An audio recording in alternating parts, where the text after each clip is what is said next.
تو بدعت تو آپ کیا آپ بچ ہی نہیں سکتے، آپ خود سراپا بدعت میں. آپ کہاں تھے دور رسالت؟ آپ ہی تو نئی چیز ہے. آپ کو پیدا ہوئے 35 سال ہوئے ہوں گے، ان کو 22 سال ہوئے ہوں گے، مجھے 57 سال ہوئے، تو میں بھی بدعت، پھر سارے بدعت. اس وقت جتنے بھی زندہ ہیں سب کے سب بدعت ہیں. ان معنوں کر کے اگر اس کا معنی نئی چیز لی جائے تو یہ جو سارے بدعت ہوئے تھے، یہ پنکھے بدعت ہیں، یہ بتیاں بدعت ہیں، یہ کہاں تھی سب؟ یہ آپ اسپیکر پر مجھے سن رہے ہیں، یہ بدعت ہے. اردو زبان کی بھی کوئی میری تحقیق نہیں ہے کہ سرکار کے دور میں بولی جاتی تھی صلی اللہ علیہ وسلم، یا کسی صحابی نے اردو بولی تھی. یہ لینتھر کی مسجد ہے، لینتھر کی چھتیں، یہ ماربل بچھا ہوا آپ کے فرش پر، آئل پینٹ کیا ہوا ہے. کوئی ثابت کر دے کہ دور رسالت میں مسجد اس طرح بنتی تھی جیسے آج بنتی ہے؟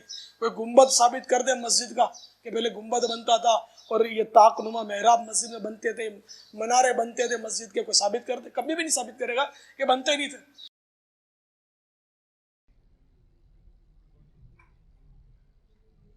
السلام علیکم ورحمۃ اللہ. لا حول ولا قوة الا باللہ. حسبنا اللہ ونعم الوکیل.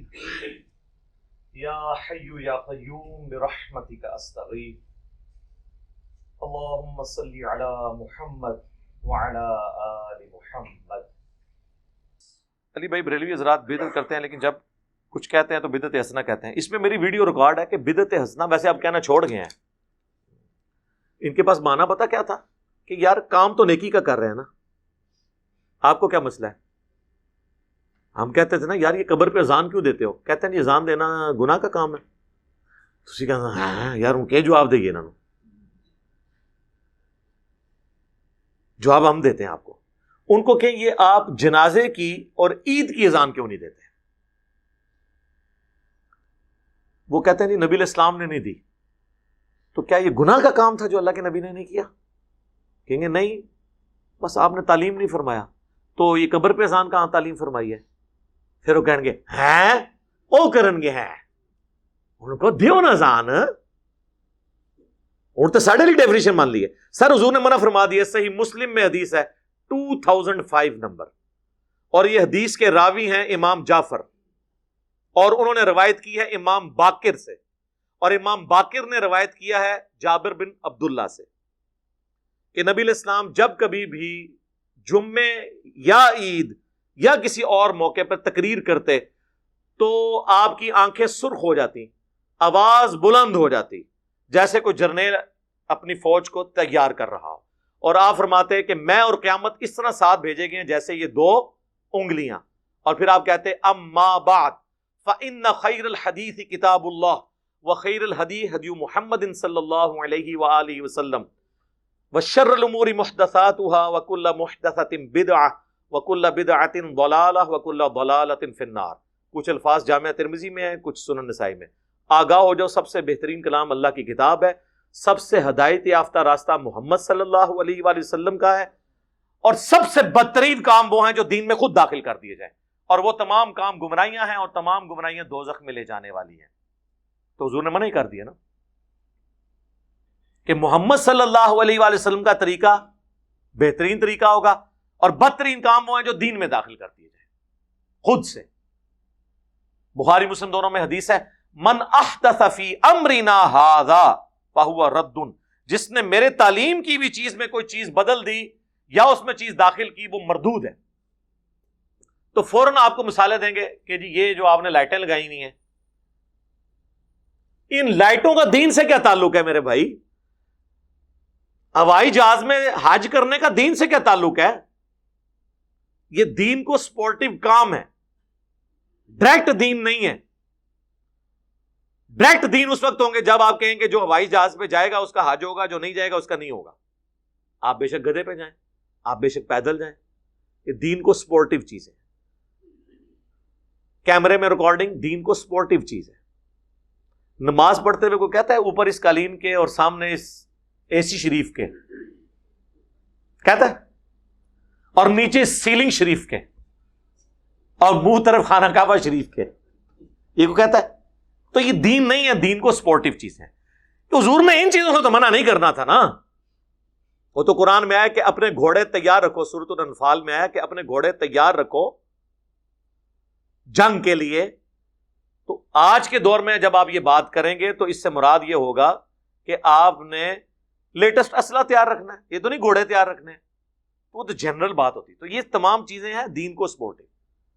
اس کے بارے میں الگ حدیث ہے, وہ صحیح مسلم میں ہے کہ جس نے اسلام میں اچھا طریقہ جاری کیا, جتنے لوگ اس پہ عمل کریں گے اس کا ثواب اسے ملے گا, اور جو عمل کر رہے ہوں گے ان کے عمل میں بھی کمی نہیں ہوگی, اور جو اسلام میں برا طریقہ جاری کرے گا اس کا وبال اس پہ ہوگا.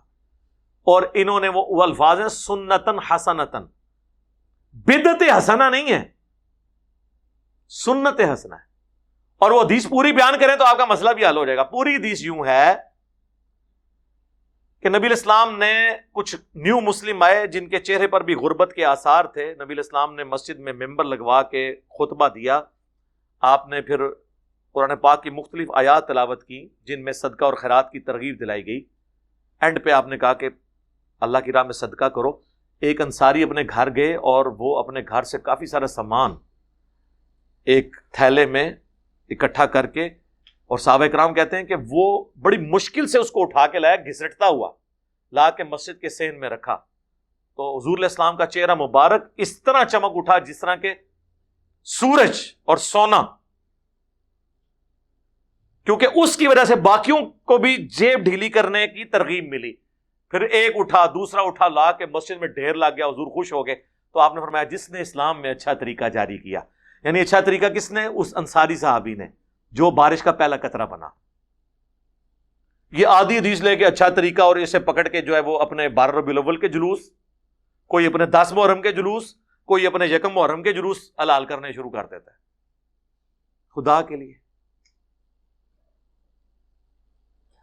یہ طریقے کی بات. پھر کوئی جو ہے وہ حضرت عثمان کی مثال دیں گے, جی صحیح بخاری میں حضرت عثمان نے جمعے کی دوسری اذان شروع کروائی. سر کدھر نہیں لکھا, بخاری شریف کھول کے پڑھو. وہ دوسری اذان ان ایڈیشن ٹو 1 نہیں تھی, وہ 1 کے پیرلل 1 تھی, جیسے مکبرین ہوتے ہیں. وہ الفاظ ہیں بخاری میں کہ حضرت عثمان غنی رضی اللہ تعالیٰ عنہ نے مدینے کے بازار میں ایک اذان شروع کروائی, کیونکہ بازار تک آواز نہیں جاتی تھی. مسجد میں 2 اذانیں نہیں حضرت عثمان نے شروع کروائی, جس طرح ہمارے بریلوی اور دیوبندی کرتے ہیں اور مثال دیتے ہیں حضرت عثمان کی. حضرت عثمان نے مسجد نبی میں 2 اذانیں نہیں دی, ایک ہی اذان دی, جس طرح اہل حدیث دیتے ہیں. یار بخاری شریف آپ خود تو پڑھ کے دیکھیں. میرے ابا جی جب وہ نئے نئے اس طرف آ رہے تھے نا, ظاہر ہے وہ تو کٹر بریلوی رہے, کوئی میلاد کی محفل نہیں ہوتی تھی جس میں وہ معنی خصوصی نہ ہو. تو ایک دفعہ جمعے کی دوسری اذان کی بات ہوئی, میں نے بریلویوں کی بخاری اٹھا کے ان کے سامنے رکھی. میں نے کہا یہ ذرا پڑھے نا, حضرت عثمان نے یہ جو دوسری اذان ہے یہ تو شروع کروائی تھی بازار میں, جس کا ایکویلنٹ آج کے دور میں سپیکر ہے کہ بازار تک آواز جا رہی ہے. یا جس سے زیادہ شوق ہے بازار میں اذان دے, مسجد میں 2 اذانیں کس بات کی. تو میرے ابو کہنے لگے یار اس معاملے میں بھی انہوں نے ہمیں دھوکہ دیا ہے. ہمیں تو پوری زندگی اہل حدیثوں کے خلاف کرتے تھے کہ حضرت عثمان دی دوسری اذان نہیں مندے, وہ حضرت عثمان لی اذان ہوئے تھے اہل حدیث مندے نا. میں کو اہل حدیث کا یہاں پہ سپورٹر نہیں بیٹھا ہوں, جو سچی بات ہے میں اس میں سپورٹ کرتا ہوں. سعودیہ میں ہوتی ہیں, سعودیہ میں چھوڑ کے کعبے کے اندر بھی ہو رہی ہوں, کیا فرق پڑتا ہے؟ کعبے میں ان کو 2 جمعے کی اذانیں نظر آ رہی ہیں, تو کعبے کے اندر جو 5 وقت اکیری اقامت ہوتی ہے وہ نہیں نظر آتی, اونچی آمین نہیں نظر آتی, رفع الیدین نہیں نظر آتا. 2 چیزیں ہی نظر آتی ہیں, ایک 20 تراویح, اور وہ بھی صرف مکہ مدینے کی 2 مسجدوں میں, باقی پورے سعودیہ میں 8. مکہ یونیورسٹی میں ام القرآن میں بھی 8, مدینہ یونیورسٹی میں بھی 8, ایون باب العمرہ خانہ کعبہ شریف کے بالکل ساتھ جو اس کا دروازہ ہے نا باب العمرہ, اس کے باہر ایک چھوٹی سی مسجد ہے, وہاں بھی 8 تراویح ہوتی ہے. اور یہ تو انفیوں کی وجہ سے انہوں نے وہ بھی 2 امام مقرر کر کے 10+10 کی ہوئی تھی. یہ دلیل تو نہیں, دلیل تو کتاب و سنت ہے میرے بھائی, کتاب و سنت. کبھی کوئی مثال دے دیں گے, کبھی وہ کہیں گے جی حضرت عمر نے تراویح کی جماعت شروع کروائی تو اس میں کہا کتنی اچھی بدعت ہے. حضرت عمر نے کون سی بدعت کی تھی اس میں؟